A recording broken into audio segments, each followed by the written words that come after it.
Want to learn some psychology? Tough. You're going to. What makes you a bunny ears anxious person? All right, we've got 3 layers to this. First are the symptoms, right? These are the cycles that you get into, the stuff that you do to try to protect yourself from anxiety. Second layer in, we've got the rule system, the operating manual that you probably can't see, but yet it guides you in everything you do. Third, the deepest layer, your belief system. Let's focus on the second system, the rules. Rules work something like this. If I do X and Y happens, then I am Z. If I mess up and a bad thing happens, then I am worthless. I am a failure. Now we start to see where anxiety comes from. Anxiety is often about protecting the future self from something bad happening. And we can get very caught up in it because we've got big old brains and big old imaginations. And the possibilities of catastrophe are endless, especially if you've been really exercising that catastrophizing muscle. You can get to really good places with that.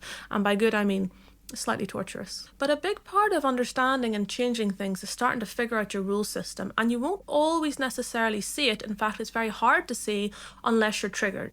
Now, social media did steal that word off us, but triggered, i.e. a big belief system gets activated, a difficult belief system you have about yourself.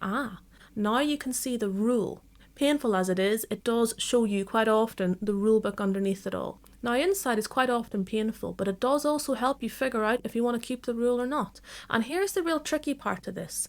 Anxiety being a future protector kind of rule is if you want to work on being less anxious, one of the tough things you have to do is kind of risk what anxiety is telling you, that if you don't prep for this, this is going to come true and you might be seen as a failure, right? Say that's a rule. You have to risk it. In the name of learning to trust future me, I have to risk that it's going to come true because I don't want this rule anymore. I'm too hypervigilant. I'm spending too much time worrying. It's detracting from my happiness and I don't want that anymore. So quite often when you figure out the rules, then you think, actually, well, what rule do I want?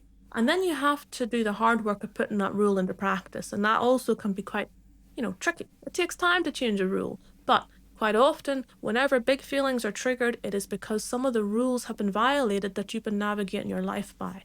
And these rules are not always inherently true. In fact, one of the big things we work on psychologically is really asking ourselves, is this rule true and does it still serve you?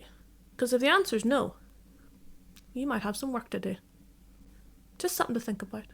Okay. Bye.